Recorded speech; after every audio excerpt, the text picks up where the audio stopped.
If I were to pick one thing that was the biggest risk factor for working from home, it's laptop use. There's really not the adjustability to allow a person to work within a neutral posture that puts the least amount of stress and strain on their body. That's Dr. Nikki Williamson Weiner, President and Lead Ergonomic Specialist at the Rising Workplace, a company that brings clinical ergonomic expertise to workspaces of every kind, from home offices to Fortune 100 corporate campuses. Nikki is a licensed occupational therapist with a doctorate from Washington University in St. Louis. Her team delivers ergonomic assessments, training, and consulting across the United States, and her work has been published in the American Journal of Occupational Therapy and featured in the New York Times, Business Insider, and CBS News. But the breakdown a lot of times is what we would call low-hanging fruit, and that is simply education. You invested in those great chairs and desks. Now, are we doing anything to educate our employees on the significance and the impact, and also how to adjust, or maybe sending somebody in to help do some sweeps within the office to get folks situated and adjusted so they know how to do it? She believes the most effective workspaces start with the person, not the furniture. In a world where remote and hybrid work have created millions of improvised workstations and musculoskeletal complaints are rising, Nikki brings the clinical evidence to answer a question most workspace designers are not asking. How does a human body actually interact with this space? In this episode, you'll learn why purchasing ergonomic furniture without assessing the person using it fails to solve the problem, what the dynamic relationship between personal, environmental, and occupational factors means for workspace design, and how clinical assessment turns that framework into actionable decisions, and how small, evidence-based ergonomic interventions can reduce workplace injuries by 30% while improving employee engagement and retention. I'm Syl VanderPark, and this is Workspace Design Lab. So you are a licensed occupational therapist who now leads an ergonomic consulting firm. How did you make that transition from clinical rehabilitation to workplace ergonomics? Initially, when I graduated in an inpatient rehab environment, and that was, very reactive. You're rehabilitating somebody after an injury, whether it's work-related or not work-related, or sometimes, stroke, brain injury, that kind of thing, orthopedic. And a few things. So I worked for a great non-for-profit rehab center, and it got purchased by a large for-profit healthcare company. With that came a lot of changes that were not, I think, good for the community and good for the patients we were serving. And there also came limitations to what I was doing as a therapist. And so I started to feel a loss of control and autonomy in my work, and feeling like I could do more with, the skill set I had and my education if I did something on my own. So, and also it's this thing of, our modern medical system is reactive in nature. If it's not covered by health insurance, if it's a problem that hasn't happened yet. But wouldn't it make so much more sense if we could address issues before they happened? And so that is, in the realm of ergonomics, that's essentially what we're doing. It's injury prevention. It's trying to avoid injuries before they become a costly problem to our healthcare system. And so when we started to explore this as a concept, it just became, a really refreshing idea. And I felt like clinically I had a strong basis to go out and do something that was more preventive, less reactive, more impactful, less restriction of working within the medical environment and moving out as a consultant, essentially. You talk about the dynamic relationship between personal, environmental, and occupational factors. Can you break that framework down for someone who designs workspaces but has never studied occupational therapy? Sure. And I'm really glad that you bring that up because it's such a foundational model for any area of practice for an occupational therapist. It comes originally from a model called the PEOP model for short. Person, environment, occupation, performance. And that model was developed by Baum and Christensen. And Bob was the program chair when I was actually at Washington University in St. Louis, so I had the opportunity to work with her and know her. Our performance is enhanced when we have the right fit between the person and their capabilities, cognitive, mental, and otherwise, all of our human capabilities, with the environment that we're working within or operating within, doing whatever activity that we're doing, and occupation or job task or simple daily activity. We use the word occupation in occupational therapy to represent all of the things that we do every single day. So when those things fit together nicely, the person is matched to their environment. The environment is matched to the person. The person is matched to the job task or the activity, and the job task or activity is the right level for that person. That's when our performance is enhanced. And so, in my rehab days, we were doing essentially the same thing. Somebody came off an injury, a back injury, and now we were doing a kitchen activity. And what would we do to enhance performance? We'd modify the environment. We'd also try and work on the skills of the individual. So we'd work on the person. And then we work on the job task itself. Is there a way to simplify this? Is there a way to modify this? And so when you're kind of going at it from all three angles and with the ultimate goal of finding that fit, that's where our performance is increased or enhanced. So reducing the likelihood of injury caused by wear and tear over time and bodily stress. And so if somebody's in an environment that's not well suited for them or working in a job that is not a good fit for them, that for various, reasons can cause an injury.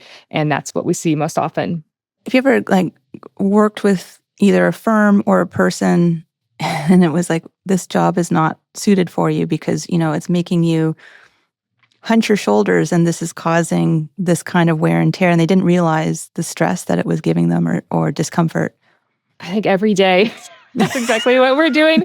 The challenge is for employers, how do we help our workflow and our work environment fit more people? Because we're all different physically. So anthropometrically is kind of the word we talk about the science of human measurement. And so how do we create workspaces that will match the full spectrum of people?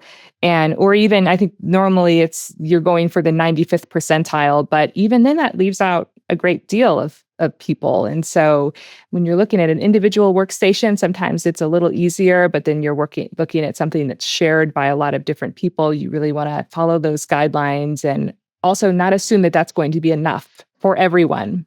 We've been working on a project where it's like, okay, there's 3 shifts on a desk in a mission critical arena. We have the height adjustable on different zones for the work surface, and then one monitor zone, one row of monitors goes up and down independently from the work surface. And then there's another row in behind, and then there's an overhead. And there's back and forth for optical adjustment as well. And then tilting, you think, well, there's a lot of complexity there for 3 people coming in and trying to, so we said, yeah, you got to hit that 95 percentile of, where somebody sits or where somebody stands. And you don't want too much ergonomics or it being, distracting from doing the work. It's an interesting kind of balance that you're trying to strike to say you've got, obviously I just speak from a furniture standpoint, but there's so many other factors going on in the room too. Yeah, and that example that you shared is a great example. And it's highly adjustable, but is it intuitive? Is it easy to use? And have the people been educated on how to use it? And the behavior component. So that's kind of the person, the environment, and the job, right? So from a person perspective, are they practicing the behavior of making the adjustments? Because you've got the environment piece there, right? And then even take it a step either beyond more the pre-design phase. It's like, is this product designed to be intuitive and easy to use? Because that's where it breaks down a lot of the time. I'm all about user interfaces everywhere these days because it really has to be easy to use and yet not too complicated that if it breaks down, it's too like if you have an app or something like that, if you have it break down in a mission critical center, you don't want that breaking down. So you got to keep it as simple as possible. I just find it interesting because we talk about behavior and, you say, okay, you can have this loaded desk, but if it doesn't actually get used, you don't want the client to necessarily miss out on that. So yeah, that's interesting. The pandemic sent millions of people to work from makeshift home offices. What did you see in terms of the injuries and complaints that came out of that shift? I think what I saw after COVID was anecdotally more complaints. And I think there is, now research that supports that. Also at the same time came more awareness of ergonomics, I think. I think it's more of a household term than it used to be. And it was the pandemic that kind of pushed that forward. So maybe there is a silver lining there. If I were to pick one thing that was the biggest risk factor for working from home, it's laptop use. So there's really not the adjustability to allow a person to work within a neutral posture that puts the least amount of stress and strain on their body. So either you'll be looking down or you'll be reaching up or away from your body. You just can't win unless you're, again, practicing the behavior of plugging in to an external mouse and keyboard, even using a stack of books to raise your screen if you're trying to be crafty or resourceful. But ultimately, it's the full, if you're a computer workstation user, it's the monitor, mouse, keyboard interface that allows you to make the adjustments so that you're not in that awkward position that causes over time discomfort. So there are a number of other things too. Chairs, I think, are a biggie because chairs tend to be expensive and confusing as to what the right one to buy is, especially if it's an adjustable chair. Yet we want adjustable chairs. And so that would maybe be a secondary to the laptop thing that we see a lot. But comes down to an improper setup and then probably habits surrounding your work too. So of course we saw people working from their beds and their couches and, standing at their kitchen counter. And I think we can be forgiving to ourselves in some of those situations and try and not totally lose ergonomics when we have to be in those situations where we simply don't have the option. But when it comes to kind of settling in your, full-time working from home, it is crucial to have a setup that allows you to adjust in terms of preventing the stress and strain of computer workstation use. Yeah. Guilty. All of us. Hey, quick pause. Workspace design can feel overwhelming, right? Requirements, considerations, and costs aren't always clear, and sometimes you're left guessing about what to prioritize. At Novalink, we endeavor to help cut through that noise with a product and a process featuring a team that offers experience, knowledge, and step-by-step guidance. It just makes the whole journey easier. If that's the kind of support you're looking for, click the QR code or see the link in the show notes. Now, back to the conversation. Most companies address ergonomics by purchasing adjustable desks and ergonomic chairs. Why is that not enough? So you've addressed the environment, but you haven't addressed the people. And then is it still even then enough for your outliers? We see a lot of issues with petite individuals or very tall individuals, or think about the whole spectrum of people with disabilities, with limb differences or vision differences. I think there also needs to be a program or a policy in place to address ergonomic needs beyond the standard. And then at the same time, your standard being highly adjustable for most people. But the breakdown a lot of times is what we would call low-hanging fruit, and that is simply education. You invested in those great chairs and desks. Now, are we doing anything to educate our employees on the significance and the impact, and also how to adjust, or maybe sending somebody in to help do some sweeps within the office to get folks situated and adjusted so they know how to do it? There's so many easy wins when it comes to that human behavior and just having a quick guide, a quick resource for employees that I think otherwise would think that they're quote unquote ergonomic simply because they have the nice chair and desk, but it's not adjusted properly. I love that the desks that are, or furniture that's beyond the standard. You've got your general standard, but also make accommodation for a certain percentage that's maybe going to be either shorter or taller, for example. Walk us through what a rising workplace assessment actually looks like. When an organization brings you in, where do you start? And this maybe goes back to how I was informed as an occupational therapist in a healthcare setting, but it starts by listening to the person. So first, let's talk about what is your discomfort area. Tell me about your work routine and your habits, and how much time you're spending at the computer, how much you're sitting for how long, what are your job demands, what are your concerns. Take a full inventory of what you already have. And so we don't jump in and start moving stuff around without getting a full understanding of the person in the current environment and the job tasks. Then we take that as we move towards the adjustment phase. And so again, listening, because it can be really annoying when you run up to somebody's desk and you start moving things around without really understanding what's important to them and their history. Then we start from the ground up. So usually it's making the adjustments we can with the equipment that's available. So doing the best we can, even if there is something missing, then we can make that recommendation. But I don't like to leave a person and say, oh, there's nothing we can do here. I'll go get a few reams of paper to raise the screen or mock up, what it would feel like by rolling a towel behind the back if they don't have a lumbar support. But generally, then we work from the ground up, chair adjustments, and then move to the work surface, mouse and keyboard, screens, and then probably circling back to habits. And if there's anything extra in terms of their job demands, some people need document readers. Some people are not using webcams properly. And so we kind of want to take an inventory and a look at kind of those periphery items outside of chair, mouse and keyboard, work surface, and screens.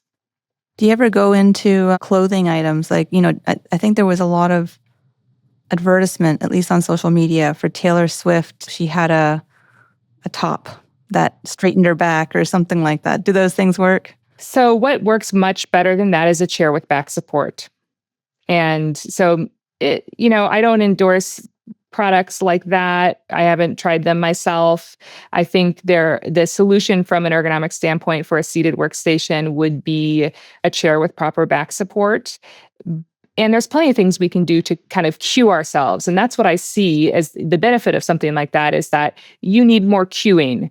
Your self-cueing maybe isn't enough. And so that helps you, but it's not going to be the cure-all for posture and there's various different things we can do. Like in the therapy environment, we would use kinesio tape that you see on athletes that wear, that's a good cue for positioning of the body. And so I think it's not entirely bad, but it wouldn't be something we recommended in the scope of an assessment. And it would be something more just to have a discussion with that individual and how, it may or may not help them. Yeah. Just a fun aside. That's all. I see it and I go, I wonder if those work. People bring that up quite a bit. So yeah, because it was something else that I had tried a number of years ago. My coworker and I said, I'm going to try it. And it was supposed to be like a reminder or something that said, okay, on your phone now, straighten up. Remember to sit up or something like that. So yeah, it comes down to the cue. Can you share an example where an ergonomic assessment fundamentally changed the direction of a workspace design project?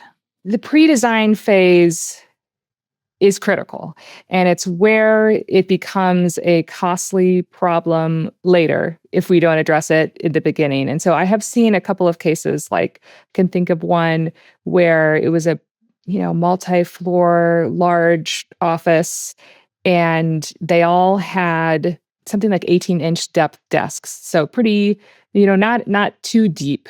And according to standards and guidelines, that would be acceptable, right? But then when you add on the monitor arms that they use and the desks are then positioned up against the wall or a divider, you lose your depth. And so all of a sudden, we have a workplace of hundreds of desks, monitor arms, again, high-end, upscale, everything. And we have a problem that employees are having incredible amounts of eye strain, and their screens are way too close to them. And we're having to then think about how do we negotiate this problem now that the decision is already made. And so can you imagine if somebody had come in and done a consultation on the front end to kind of consider not only the individual choices that were made, because again, all according to adjustability standards and guidelines, but how they combo, right? The effect they have on each other.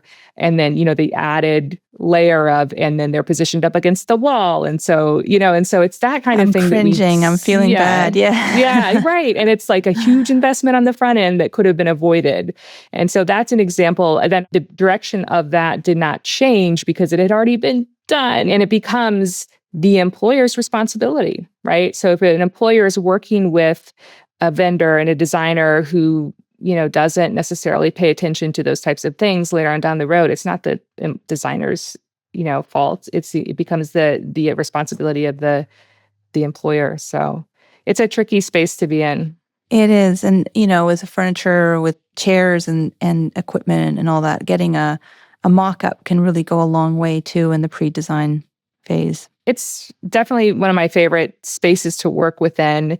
We've done projects where the designer sent us their plans and we just fully kind of audited it and took into consideration of the way that the things interact. And we look at things like the ergonomic standards and guidelines, but also ADA and, other considerations that would impact workflow and performance. And so I think when we do those types of projects, they always change the direction to some degree based on what we find. Your outcomes data shows a 30% reduction in workplace injuries. What are the most common interventions that drive that result? Anything categorized as early intervention, really. Early intervention to address discomfort early when an employer, we have on-site injury prevention programs, for instance, where an employee could come to a program and meet with somebody with an early sign or signal of MSD or discomfort, and then we can work with them on making those adjustments behaviorally to their workspace, to their job demands, before it escalates into a work-related issue, which, work-related musculoskeletal problems are enormously expensive, right? So $20 billion a year in the US in direct costs. So not including indirect, right? And indirect is like twice that. So direct costs meaning the cost of medical care, workers' compensation, this kind of thing. Just a simple strain is something like $33K to an employer. And so when you think about these costs, if for, let's say, one employee, the cost of prevention, is enormously returning on your investment. So that's how we do it. So we do it through early intervention. That includes education. That includes assessment. And that includes, project-specific consulting and programs that reach and engage employees. How many people do you have? Is it just the two of you doing all this work? No. And I do very little direct service anymore. I'm involved in a lot of our larger projects and our on-site programs, but we have a team. We have a team all over, basically covering the map. And then we have our, a virtual programs director in Denver, who's an occupational therapist. We have our office program director in Raleigh, who's an OT as well. We've got an athletic trainer in Detroit, who's our industrial programs director. And so we've really grown over the years. This is tremendous. I'm really grasping, everything that you're doing and seeing the scale of it. So that's wonderful. ADA responsible accommodation is a significant part of your work. How does clinical ergonomic assessment inform inclusive workspace design decisions? First off, it's not all types of accommodations, of course. And so the classic example would be an individual who has a chronic condition or a disability that impacts their work, potentially with a solution that's alternative piece of equipment or even schedule related to their work. It gets into other aspects of ADA, like accessibility, of course, and it really becomes the intersection between, occupational therapy, ergonomics, and assistive technology. So it is absolutely best practice to work with an outside consultant when you have to deal with these cases, because if you're only dealing with employee-employer, there are tensions and conflicts that arise. And the mistake that's made most of the time is that the employee presents a note from their doctor saying they need an accommodation for, let's say, a standing desk. And then the employer just purchases the standing desk, problem solved. But let's wind back and ask, okay, let's say this is for a back issue, okay? Is the standing desk going to be enough to be effective, which is the most important thing? Or are we going to be re-entering that interactive process, looking at this all again? Because does the employer know about the right desk? What if the same mistake is made? A lot of times we see the employer go for the cheap option, and that's going to be the desktop riser that sits right on top of the desk. If the person has a back issue, are they then having to lift and maneuver that riser? Is it too high? There's a lot of factors that if you don't bring in a professional or a consultant, just interpersonally, but also just having the knowledge, the advanced knowledge of the solutions is going to end you in a more effective space as opposed to trying to navigate that on your own. And so that's the role that we play in that. And it's often making recommendations, not always exactly what's written on that, note from the doctor. We have to look at the entire workspace. And so even though it's goodwill and good intent to say, oh, a standing desk is really going to help you, but is that enough? No, it never is enough. You're looking at things holistically and addressing, from top to bottom. You recently launched AOTA accredited certification courses to bring more occupational therapists into ergonomics. Why is that pipeline important for the future of workspace design? There are many disciplines within the field of ergonomics, and I think it's very critical and important that we all work together and we all are seated together at the table to help solve these problems, engineers, athletic trainers, physical therapists. But of course, I have a bit of a passion project over the years for me because I myself, having gone this route, I see the impact we can make with our background and how it's just kind of a perfect fit for the way that we think as occupational therapists, our assessment skills, our ability to consider environments. And at the same time, only something like 2% of occupational therapists work within the realm of ergonomics. And so I'm trying to sound the call and provide something that has also not really been there, and that's specific certification and education for OTs. And so there really isn't a certification program specifically for OTs and ergonomics. And so, again, in addition to everything else we do, it's just something I felt like I had to do as a service to my profession. So I think it's wonderful too, because, like occupational therapy, for me, my understanding of it, it can be also very physical for the person. And, after a while, that can have wear and tear. Like, correct me if I'm wrong, but kind of help people get up. And, you are dealing with physical challenges. And to be able to see like a track, like, okay, you can do this, and then there's something beyond it should you want to. I don't know what else is offered, in schools when they say if you become an occupational therapist, is at the end of the line, this opens it up to something more. Yeah, absolutely. And we can bring something unique to the field that is, to your point, just more holistic and, person-centered. I think there's absolutely a role for it. If we need to redesign a workspace, you're going to want to bring in an engineer, somebody with a background in human factors engineering. If you're going to reconsider a workflow or adapt the way or train people on how to work within that work environment, I mean, it's just, we can be more hands-on, right? Not to say that we're any better than an engineer. We all need to work together, but it's the understanding the human body and mechanism of injury component in addition to the environmental modification piece that I think really works well. I think it's one of those things that you're a very personable person, like you're fun to talk to, and you bring that to ergonomics. You make it very human, and thoughtful towards, like you said, human-centric and that kind of thing. That's what we're going for, is to be accessible and approachable and, resourceful. So I think that's kind of almost what gave us the edge as a company in comparison to a lot of our competitors working in this space. We are very much of the, talk to me first, not this is what you need to do. And consider everything, and you understand, you have that innate understanding of what does need to be considered. There's a wisdom to it. For the architects, designers, and facilities managers listening right now, what is one ergonomic principle they could start applying to every project tomorrow? Look at your ergonomic standards. That can be helpful. Consult an ergonomic specialist. Consult the person who's going to be working within the space. And if you go for things that are more adjustable, say the example of working within an office serving multiple people, more adjustability will be more comfortable for more people. That is key, but just because it says it's ergonomic doesn't mean it's ergonomic. So don't be fooled. Don't be fooled by the name, because it's really thrown around a lot. Point yourself more towards the standards, and that can help you in a design project, and avoid the desks with the big drawers. Acknowledge that, there are specialists in the ergonomics field that can add, right?